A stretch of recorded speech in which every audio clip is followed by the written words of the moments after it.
You're listening to the Hour of the Time. I'm William Cooper. Ladies and gentlemen, I hope tonight you're all settled back and listening, because I'm going to astound you some more.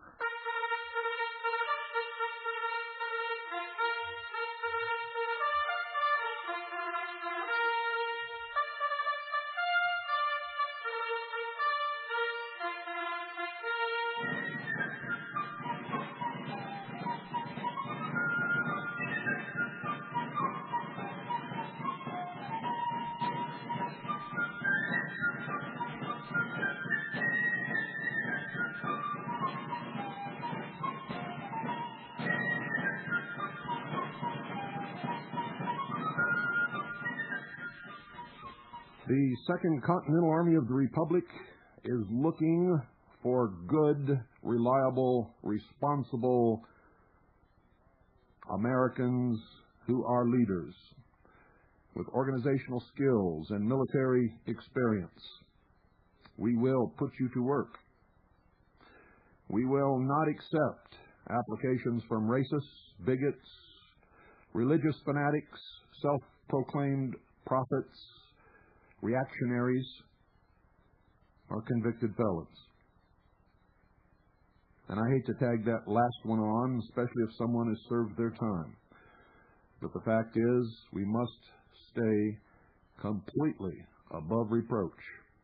And so far, the Second Continental Army of the Republic has been completely and totally above reproach and will continue to operate in that manner. If you were listening last night, you were beginning to learn the quality of our people, the thoroughness of our work, our dedication, our willingness to sacrifice. We're not interested in anyone who wants to scratch their own egos. We want people who are interested in doing whatever needs to be done legally and lawfully to save freedom for all people. We need people who can undergo and pass a complete background examination, who are willing to take an oath of allegiance to the Constitution for the United States of America and to the Constitution for their state, who will obey all legal and lawful orders of the officers appointed above them, who can keep their mouth shut and adhere to the policy of the Second Continental Army of the Republic. If you believe that you are one of these people, men, women, Jew, black, Buddhist, white, Native American, we don't care. If you fit the description of the people that I have just outlined, send me a letter immediately, and someone will contact you. Send it to the Intelligence Service, Post Office Box 1420, Sholo, Arizona 85901. That's the Intelligence Service, Post Office Box 1420, Sholo, Arizona 85901. Make sure that you include a complete resume and an address and a phone number where you can be contacted.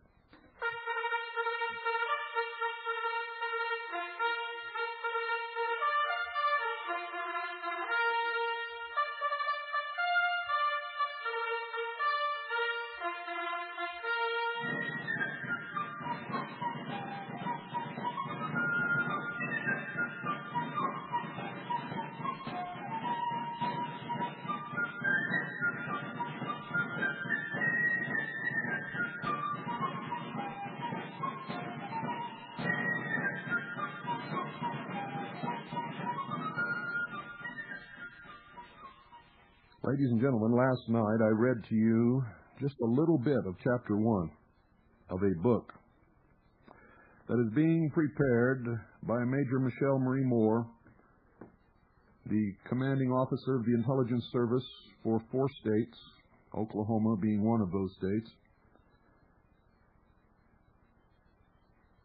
And I'm sure that many of you were shocked and surprised and probably very pleased at the amount of information and the detail which characterizes all of our work.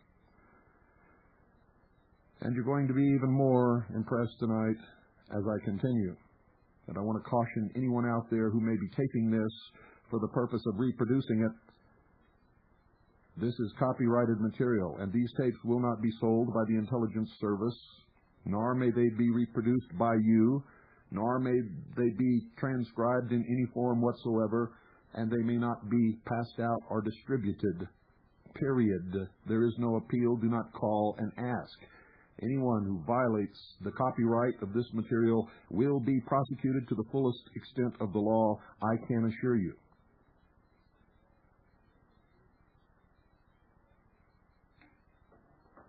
Ladies and gentlemen, it's going to be an extremely thick book, or will appear in 2 volumes. What you are hearing is minuscule and is so detailed, you have no conception. I keep telling you this, and I know you don't understand it. You have no conception of what we have discovered and can document in fact. Not conjecture, not somebody said so, in fact. Documented.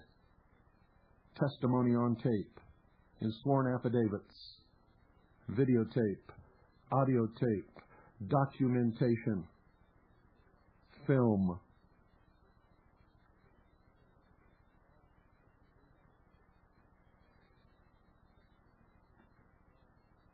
And once this work is finished, there will probably be a follow-up to it at some point down the line. There will be other works published by the intelligence service, by other people who are also working on this investigation.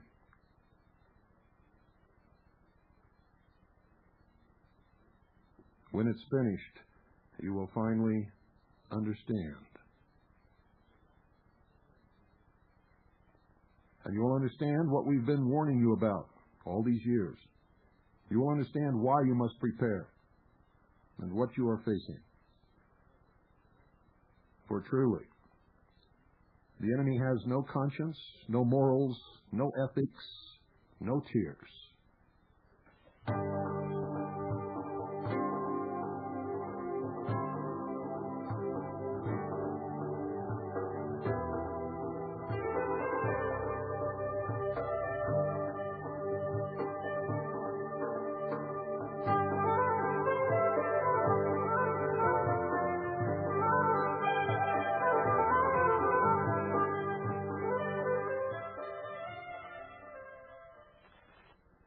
You will find, ladies and gentlemen, that as we progress through the next weeks, the next month and months to follow, the things will become much clearer, because as I have told you many times in the past, there were things that I could not reveal to you that we know. Simply because, ladies and gentlemen, if we did reveal them before it became necessary, or before we felt that we were strong enough to protect ourselves, you would never have heard this broadcast for the last few years.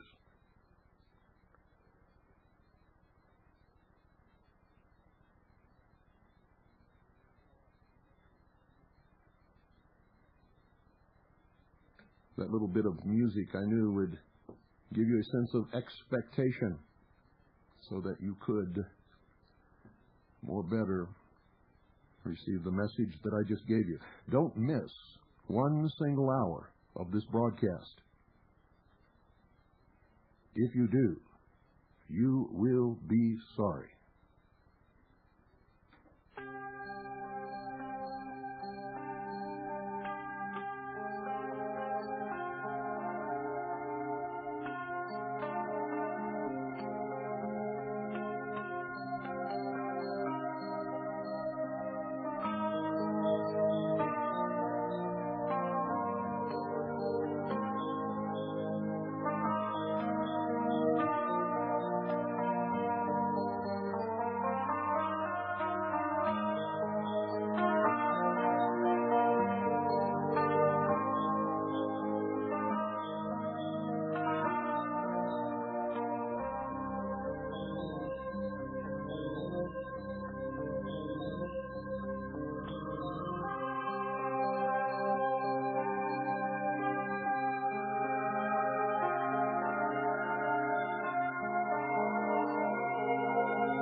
As usual, ladies and gentlemen, I will back up a little bit and read the last thing that you heard so that you will be reminded where you left off. Mr. Cooper told me to observe a pattern that would soon emerge. He predicted that Islamic fundamentalists would initially be blamed for the disaster, but within a few days, charges would be leveled against militia groups in the United States. I filed that information into the back of my mind for future reference. It would be only 51 hours until Mr. Cooper's prediction came to pass, and by that time, I fully understood how he could so accurately make that prediction. By then, the disinformation campaign was in full swing. By then, the evidence of a major cover-up by federal authorities was obvious and well documented to anyone who could break through the mass hypnotic hysteria. This hysteria was the result of a saturation attack on the public perpetrated by the national media and directed by the United States Department of Justice. It was going to be difficult, to say nothing of treacherous, to keep footing on firm, logical ground in the face of what occurred over the days which followed.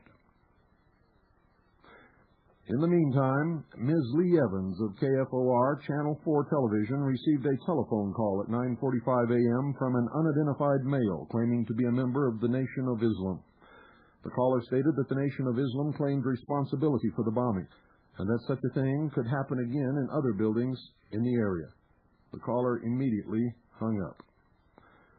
Ms. Evans contacted the Nation of Islam headquarters in Chicago, Illinois, hoping to speak with Minister Louis Farrakhan to ask him to confirm or deny the claim.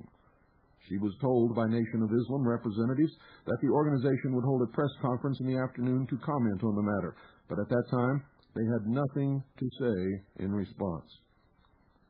Later that afternoon, shortly before 2:30 p.m., the Nation of Islam National Headquarters released a statement denying any involvement in the Oklahoma City bombing, saying, "Nation of Islam officials emphatically deny any connection with the terrible act and, along with the entire country, pray for the success of public officials, rescue workers, and all those working to save lives and property." The Chicago headquarters announced that an official press conference would be held at 3 p.m., and further statements would be made at that time. The rumors, claims, counterclaims, and denials about Middle Eastern perpetrators continued at full strength for 2.5 days, and would later reappear as other independent investigations directed by the local news media got underway. Only once was any effort made by the news media to discern and publicize the difference between the Nation of Islam and the Middle Eastern practitioners of the Islamic religion. That there was a substantial difference between the two groups, to say nothing of the differences between Muslims and Muslim fundamentalists, was never fully explained publicly. To the general public, they were all the same thing, and this ignorant and prejudicial view caused great tension in the Islamic communities of Oklahoma City, Norman, and Edmond. Dr. M.A. Shakir, a cardiologist and president of the American Muslim Association in Oklahoma City, addressed the situation in the newspapers. He had spent hours working at the bomb site, helping the rescuers and providing treatment to the injured. Dr. Shakir's wife, an anesthesiologist at St. Anthony Hospital, had worked a 7-hour shift aiding the wounded until the hospital began to send medical personnel home when it became apparent that there were going to be few, if any, additional survivors. Said Dr. Shakir, "There is an element of concern in the Muslim community until they find whoever did it, that there might be a backlash. As a doctor, as a parent, I can feel the tragedy. Nobody in the Muslim Association in any way condones the crime, and everyone hopes the criminals, whoever they are, will be punished." The media was asked to remain objective and calm and to act with restraint. In the late afternoon, Ibrahim Hooper, National Communications Director for the Council on American Islamic Relations in Washington, D.C., stated that the possibility of a Middle Eastern suspect did not mean that the suspect was necessarily a Muslim. Quote, "This is what happens in these situations," Hooper said, "but there are no suspects. Why people jump to those conclusions that this was done by Muslims, I don't know. The thing is, members of the Muslim community hesitate to even discuss this, because even in condemning it, we're associating ourselves with it." End quote. The Council on American Islamic Relations, in conjunction with other American Muslim groups, issued a formal statement condemning the bombing attack as a criminal and immoral act. The statement also said, to link this attack with the religion of Islam places millions of responsible American Muslims at risk. The sentiment of most Muslims in the Oklahoma City area was summed up by one gentleman who asked to remain anonymous for fear of retaliation. He said, "We are just like any other Americans here. We condemn it as much as anybody else." That there were people of Middle Eastern descent in the Oklahoma City area should not have come as a surprise to anyone. There is a large, peaceful, and well-respected Middle Eastern Islamic population in the metropolitan area, ranging in estimated numbers from 6,000 to 10,000 people. For at least 2 decades, the University of Oklahoma in Norman had attracted large numbers of Middle Eastern students because of its excellent petroleum engineering and land management degree programs. The Oklahoma City area was home to many wonderful business and professional people of Middle Eastern descent, and the city of Edmond, located 15 miles north of Oklahoma City, had recently erected a mosque in which Islamic worshipers practiced their religion. The aspersions cast upon those from the Middle East, all of whom were automatically and wrongfully assumed to be of the Islamic faith, were racist, prejudicial, and predictable. Many local citizens assumed that given the violent nature of the war in the Middle East and the terrorist bombing of the World Trade Center in New York City in 1993, it was only logical that Muslim fundamentalists must surely have been responsible for the bombing in Oklahoma City as well. Few local people, if any, realized that court documents filed in May following the World Trade Center event revealed that the Federal Bureau of Investigation had been implicated in the World Trade Center bombing, that it had supervised the building of the bomb, that it had planned and directed the event, and that an FBI employee even instructed accused bomber Mohammed Salameh now to drive the infamous Ryder rental van 2 days before the explosion occurred. In addition to the court documents, the New York Times and the Los Angeles Times had published transcripts of tapes made between an FBI informant and his federal government handlers, which clearly documented and demonstrated the degree of involvement of the FBI in the World Trade Center bombing, a disaster designed to achieve a specific political end. That the manipulated suspects in the New York tragedy were of Middle Eastern descent and were considered Islamic fundamentalists was very convenient indeed for providing ready-made suspects in the Oklahoma City bombing. A similar and at times identical scenario would play itself out in the local and federal investigations into the Oklahoma City bombing. The rumors of Middle Eastern terrorists were but the first of many speculations and false assumptions which would rule the day. Of even greater import were the rumors that only one explosion had occurred on the morning of April 19th. There has always been a tremendous amount of evidence which indicated multiple blasts, but for some reason, federal officials denied them. Then, and continue to deny today, that more than one explosion occurred. Within 3 seconds of the blasts, the first call for help was received by the Oklahoma City Fire Department. The emergency tapes reveal that the initial report described more than one explosion. Quote, "We have a large column of smoke to the south of this address. We just heard some loud explosions." End quote. The earliest reports of the bombing made by eyewitnesses indicated that there had been the sounds of 2 distinct and separate explosions. Evidence would later indicate that there had, in actuality, been several explosions, which occurred so closely in time as to sound to the ear like one detonation in conjunction with the detonation of the cover-up bomb. The proverbial yellow rider rental truck, supposedly filled with many blue 55-gallon barrels of ammonium nitrate fertilizer mixed with fuel oil. To the ears of witnesses within a few miles of the scene, there were unmistakably 2 concussions, followed by the long, low rumbling of the collapse of the Mura Federal Building. Brett Woolley, who lives approximately 3 miles to the northwest of the Mura Building, was in his front yard working on his car and listening to his scanner radio at the time of the explosions. He reported hearing 2 very loud, staccato-like explosions, separated in time by 5 to 8 seconds, followed by a long, diminishing, rumbling sound like rolling thunder and lower in pitch than the first 2 explosions. Mr. Woolley stated that he first thought that the railroad cars at Northwest 36th Street and Broadway Extension had blown up, or that a natural gas explosion had occurred. Immediately thereafter, he reported that the scanner radio went nuts as rescue workers began arriving at the scene.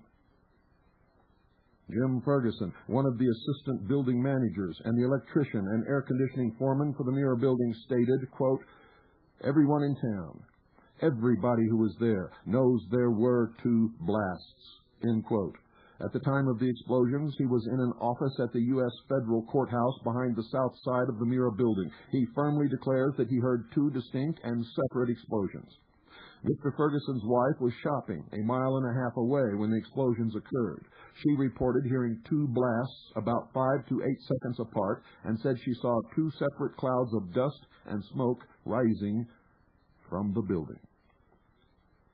2 blocks from the Mura Building, P.G. Wilson had been starting his day's work at the Investors Capitol Building when the explosions occurred. He said, quote, "The walls seemed to bulge out as if pulled by a strong wind, and debris fell from the ceiling and walls. A second explosion came after the first one, and shards of glass began flying in the office. The office employees ran from inside the building. The odor of sulfur was very strong."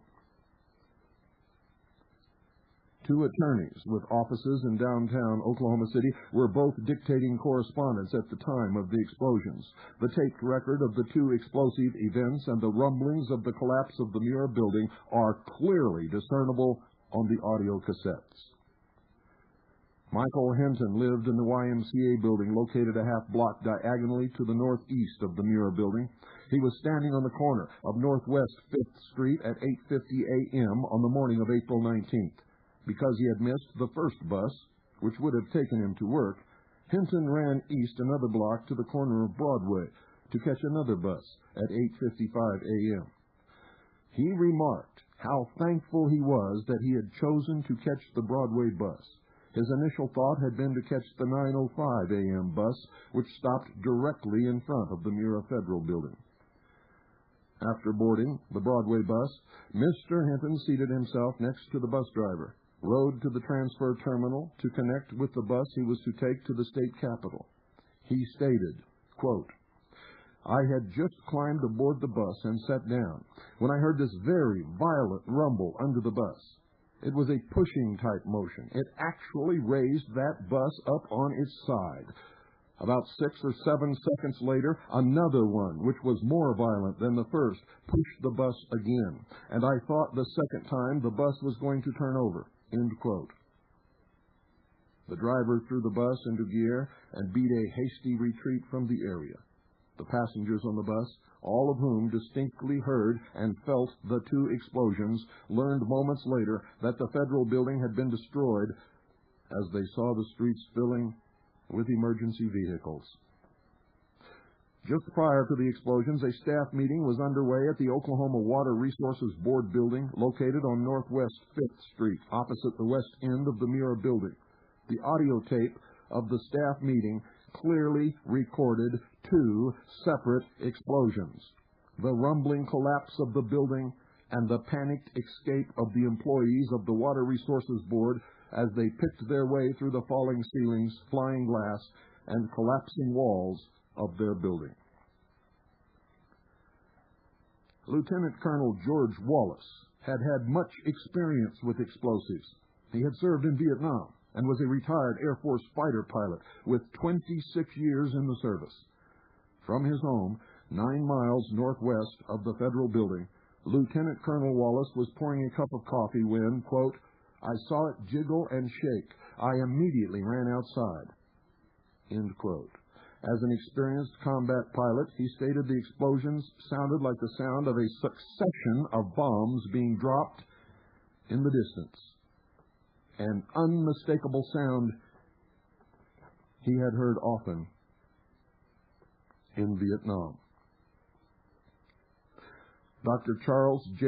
Mankin of the Oklahoma Geological Survey, located in the Sarkees Energy Building on the University of Oklahoma campus in Norman, Oklahoma, granted an extensive interview about the interpretations of the seismic records of the events.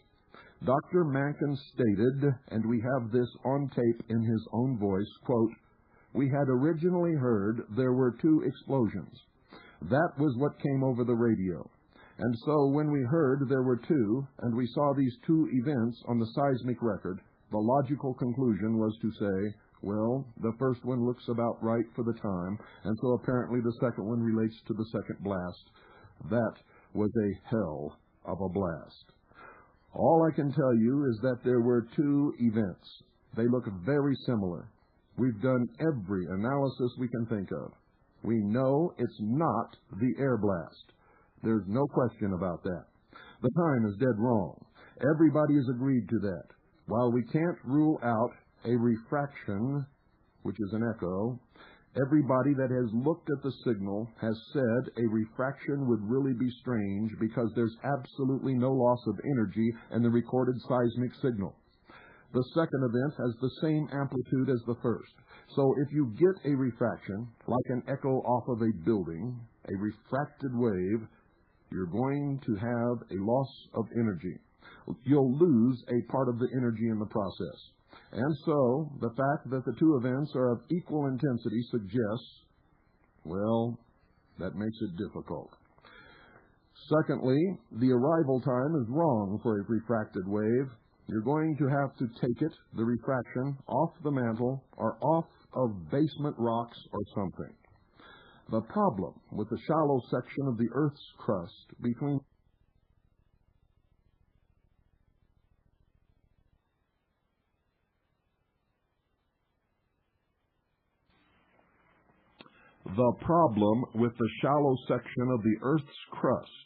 here and Oklahoma City is that we've got a pile of rather discontinuous sandstone and shale.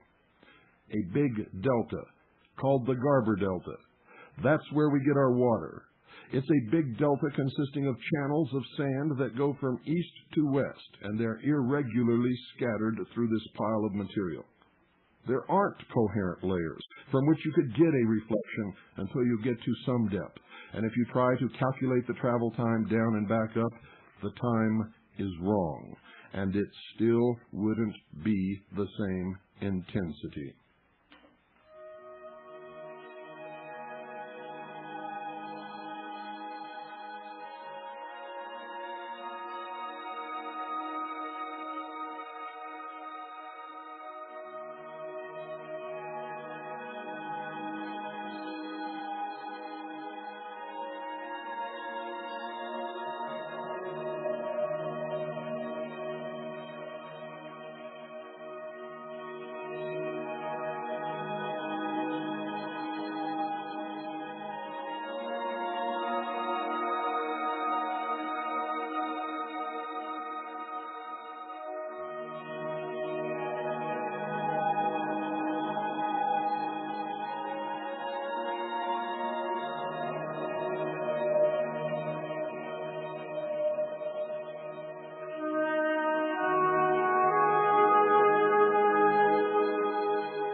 Ladies and gentlemen, the Hour of the Time is brought to you by Swiss America Trading. And I'm going to trust you to call them at 1-800-289-2646 rather than interrupt the continuity of this broadcast any more than I already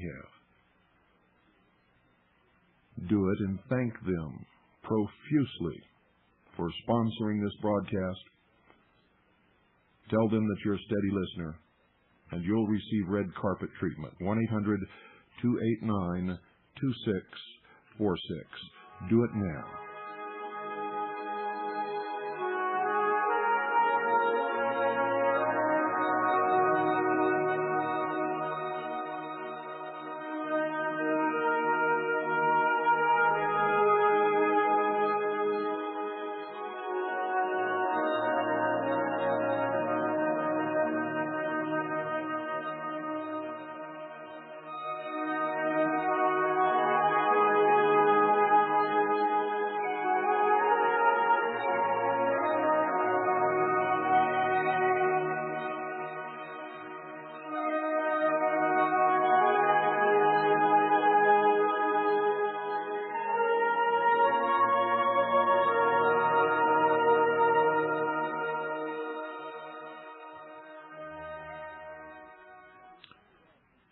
So we've ruled out reflections, refractions, and the air blast. And this is Dr. Mankin, still speaking. The thing I can't rule out is that there could have fortuitously been an earthquake somewhere. But we didn't pick up anything like an earthquake, so we determined it was a local phenomenon. From an earthquake, you pick up surface waves some distance away. But here, we knew the building was blasted. We knew where it was. We had the seismometer, and we got this record and said, okay, if it was this building, then this first event would have occurred at 9:02 plus some seconds. And if you look at the second, it looks very much like a quarry blast, very much like some of the information you would expect. So our interpretation of this event is that these signals on the seismic record are the building being blown up.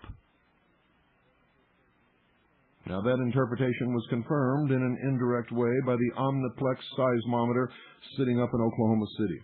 It picked up two events. Unfortunately, their clock was malfunctioning, and so we couldn't get an absolute time number. But we saw the two events on our seismograph, and we saw the two events on their seismograph. We said the omniplex was closer to the event, so it should have higher amplitude. It did. There should be two events if we are both recording the same thing. The omniplex had two events, and we had two events. We determined that these two records of these two events corroborate our interpretation that there were two explosions. End quote. Although we did not realize it at the time, the witnesses who reported hearing two separate explosions would not be heard from again that day, nor for many days to come.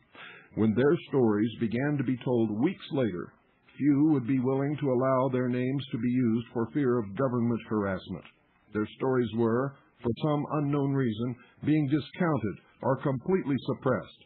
None of the witnesses who had initially told radio news reporters of hearing two explosions were ever interviewed a second time. No account of the two explosions was recorded in the newspapers, which hit the stands later that Wednesday afternoon. None of the newspapers published the next morning told the story of the two explosions. As far as the mainstream media was concerned, the two explosions simply did not occur. The representatives of the media were told by federal officials what to say and how to explain the event to the public, and the media obeyed. Approximately 2 months after the bombing, ABC National News claimed that it had just acquired the audio tape from the staff meeting at the Oklahoma Water Resources Board building, and a heavily edited version was aired on television. The televised version of the tape revealed only the first explosion, followed by very poorly executed and obvious audio edits, leading directly to the panic-stricken escape section of the tape. The sounds of the second explosion and the collapse of the Mira building had been completely removed from the televised version of the Water Resources Board tape. It was assumed that the sloppy editing of the tape had been done under the direction of ABC News. One has to ask, who ordered ABC News, if indeed they did it, to edit the tape prior to national broadcast? And why was it so important to remove all evidence of the secondary explosions? Who was being protected by those audio edits? Why? Why was the story altered? By nature of the injuries which resulted from the bombing, the bodies of the dead, and the remains of the building itself all told a story which contradicted the official reports. Those official reports began taking over the airwaves on the afternoon of April 19th. The building had been destroyed from within and from without. The fact that the entire north face of the Mira building had been blown 50 yards away to smash into the Journal Record building was the simplest of indications that one or more explosions had to have occurred within the building itself. The children in the second-floor daycare center had been eating breakfast at the side of the room at approximately 9 a.m. The north wall of the daycare center, which faced northwest 5th Street, had been blown away from the daycare center, and the inner wall, which buried the children, had been blown outwardly upon them from the inside of the building, crushing them where they sat at the breakfast table. Later in the investigation, the spokesman for the medical examiner's office, Ray Blackney, would report that bodies of some victims had been blown outwardly from the building through concrete walls and into the street.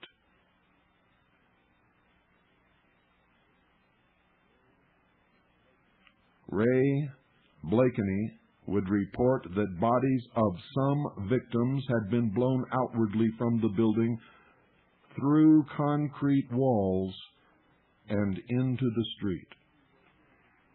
One rescue worker on the scene commented about the instability of the building. Oklahoma Highway Patrol Trooper Kyle Greenfield left the building saying, "That building could go at any minute. It's totally shook off its foundation." But the foundational rooting of the building stretched 4 stories deep into the earth. A single bomb located 15 to 20 feet from the building at the street level would not have greatly affected the foundational structure underground. Only explosive devices placed within the building at the bases of the support columns could have shaken the building from its underground foundation. Jim Hargrove worked in the office of the Inspector General for the United States Department of Health and Human Services. His office was located on the south side of the building. Mr. Hargrove said, quote, "The most disconcerting thing about my office is there is an office to the right of me and an office to the left of me. And after the explosion, there was just nothing there. It was bare. I looked out from my office, which was on the south side, and normally I couldn't see anything except the other offices, and there was nothing there at all. No offices. Instead, I could see my car out in the parking lot on fire. We tied curtains together and lowered ourselves through the window of the 3rd floor to escape." Something was terribly wrong with the big picture. If the bomb had been in the street, why wasn't the front of the building blown into the building? Why was the damage so asymmetrical? Why was so much of the building destroyed? Why had the columns in the building collapsed vertically as if they had been sliced away from the foundation? Within a few hours of the event, the members of the news media suddenly began stressing with much repetition that there had been only one explosion. They all stated too emphatically, too many times, that the one explosion alone had done all of the damage which we were seeing on television. I silently wondered about these strange, apparent contradictions.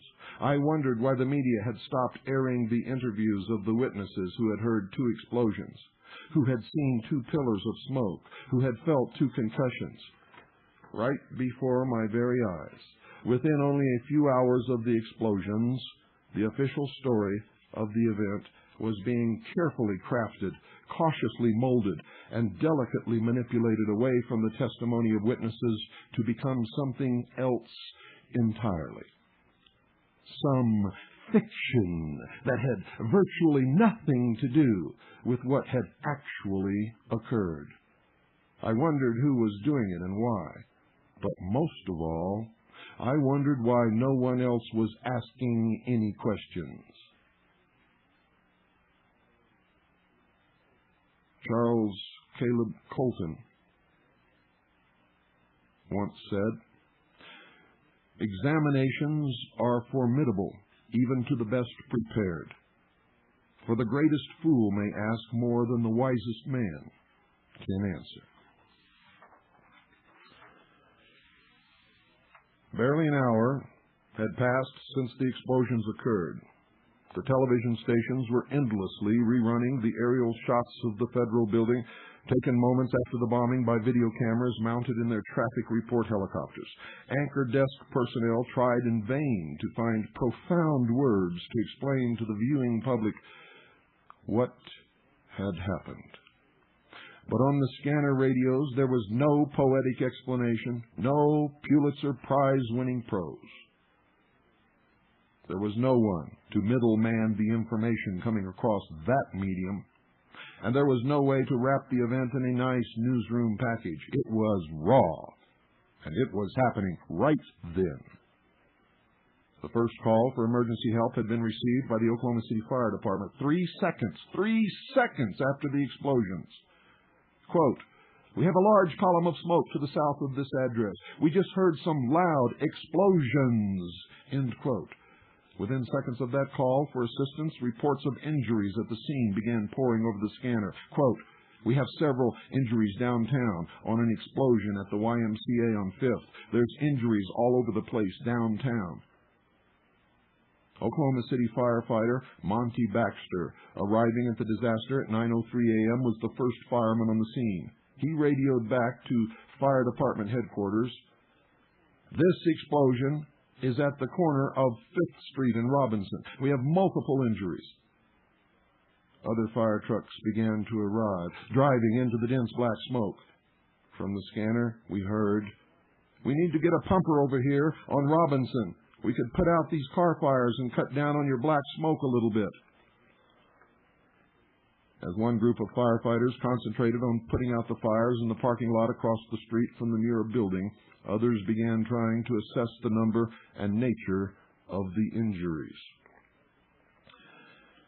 Said Sergeant Eric Thompson, "There were people crawling, just stumbling out to the street. Several people were bleeding. There were debris everywhere.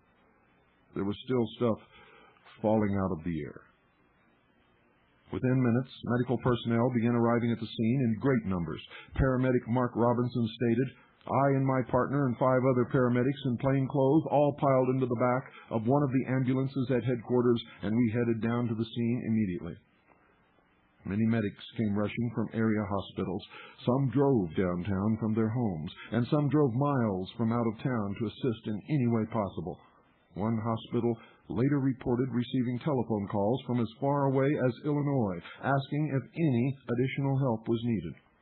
Within the first hour, at all Oklahoma City hospitals, volunteers had arrived in such great numbers that there was a doctor available for every injured person needing treatment. And there was a nurse, and often 2 or more nurses present to assist every doctor. Upon arriving at the bomb site, emergency medical technician Scott Moore stated, "We were immediately swarmed by about 20 or 30 people, all with lacerations to the face. Some had chest injuries. Some were pale, apparently in shock, all saying, 'Can you do something? And can you help us?'" Within those early moments, the scope of the disaster became apparent from the scanner reports. We're reporting multiple incidents inside the county courthouse and the YMCA building. Mass casualty incident at that location over a 6-block area. We're not sure what the center of the explosion was at this time. At 9:08 a.m., witnesses monitoring the scanners knew exactly where this disaster had occurred. And from that source, the news media went into action, informing the world. The words of the firefighter reporting what he saw sent waves of shock through everyone listening. The whole front of the federal building is gone, and all floors to the roof. The blast had not only devastated the Mira Federal Building, but had also destroyed cars, tossed a tractor-trailer rig through a fence, crushed brick walls, collapsed smaller concrete buildings in the area, caused foundation shifting in the larger buildings nearby, and shattered windows for miles around. Eventually, many other buildings in the area would be searched for possible victims and assessed for structural damage. The final toll of damaged buildings would exceed 200. 200. Responding to the urgent request for assistance, the Norman Police Department sent 2 medical crews of 6 people along with Captain Phil Cotton and the Emergency Medical Service disaster bus, which could be used as a triage center capable of treating a large number of injured. The disaster bus was then stationed at the corner of Northwest 6th and Robinson Street to handle triage from that location. The purpose of a triage station in a mass casualty incident is to sort the merely injured from the dying and the dead, to prioritize the needs for medical treatment. Scott Moore explained the triage function in more detail. The unresponsive patients, the patients with mortal injuries like the tracheal lacerations, the woman with the portion of the filing cabinet impaled into her chest, still stuck there, those people went out first. Ones that had severe injuries were set in another section. They were also laying down. Then we had a section for the walking wounded. Those were the people there that had glass cuts and looked severe, but really weren't severe. Said paramedic Don Carter, we couldn't tie up our complete attention for those that were still able to walk. There were more critical patients that needed our attention that were either unconscious or couldn't walk due to their injuries. The calls for medical help dominated the scanner traffic. We've got a lot of victims here at, what the hell is that? 6th and Robinson. I'm at 5th and Harvey. We've got quite a few injured right here. We need some help. I need at least 3 ambulances at the corner of 5th and Hudson. I've got 3 patients that are in critical condition. We've got about 4 or 5 critical right now and about 100 walking wounded. We've got 2 critical at 10th and Hudson. We need a unit. I'm at 4th and Harvey. I need a hospital. I've got 1 critical, head and eye. We're getting ready to depart. We've got 2 critical and 1 walking wounded. Can you advise which hospital? We're starting to run into equipment shortages. The squad that is stationed at Station 1, have them gather up the medical supplies and run down to Northwest 5th and Robinson. Norman Regional Hospital sent 15 medical staff members and many supplies to aid in the rescue operation. Paramedic instructors from the Moore Norman Vocational Technical Center coordinated the staffing of the EMS disaster bus. Said one medical technician, we had approximately 15 to 20 people laying on the ground with various types of injuries. There was enough blood covering each person that I didn't know who was injured and who wasn't injured. You literally just had to go up and ask them, are you hurt? Additional triage units were quickly established on the east and south sides of the Mira building, often moving from place to place wherever triage was needed at the time.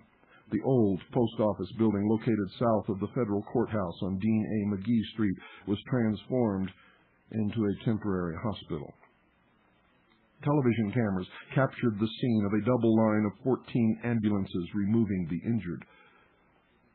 In the early moments after the explosions, ambulance service provider EMSA had requested that the Norman ambulances provide coverage to the Moore and South Oklahoma City areas. But within a half hour after making that request, EMSA summoned all available ambulances in the surrounding metropolitan area to the scene of the disaster. When all of the statistics were compiled, several months later, we learned that there had been 66 emergency medical units involved in the rescue operation. 34 from Oklahoma City, 29 from Mutual Aid, which is surrounding communities, and 3 from Tulsa. The number of people transported by these medical units was 215, 95 by EMSA, 44 by Mutual Aid, and 76 by other means, bus or police vehicle. An unknown number of patients were transported by private civilian vehicles.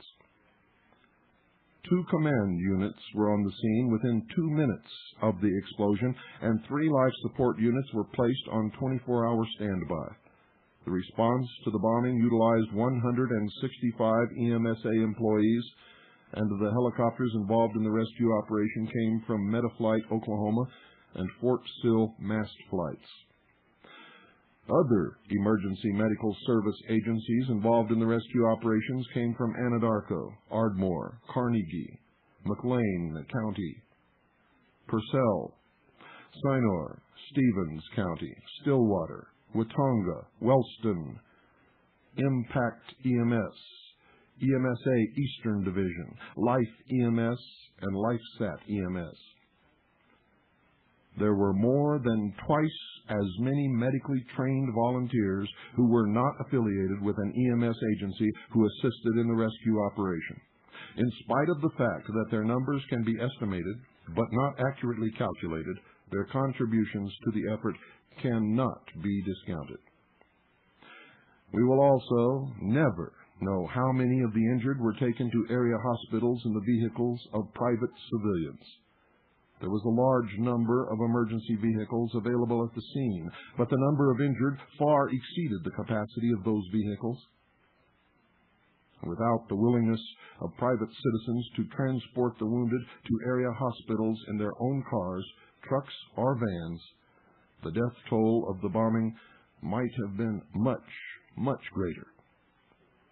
That willingness of heart to serve in whatever capacity needed made the difference between life and death for many of the injured.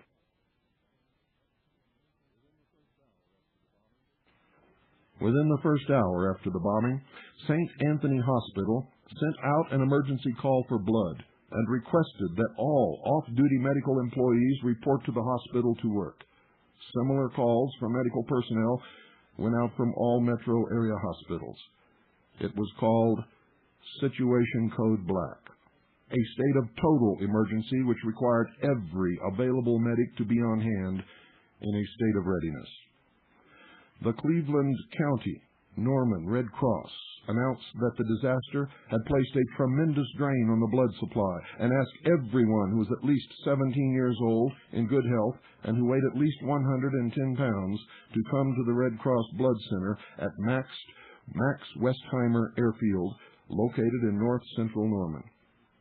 Within 30 minutes of the announcement, the blood donation center was overwhelmed with donors.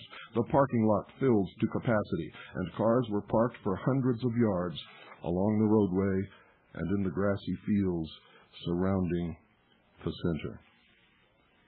Within 2 hours, the Norman Red Cross announced that they could not take any other donors at the Westheimer location because the response to the call had been so generous. A secondary blood donation center was hastily set up on Haley Drive near the University of Oklahoma campus in the Delta Gamma House. It, too, rapidly filled to capacity with volunteer donors. Good night, ladies and gentlemen, and God bless you all.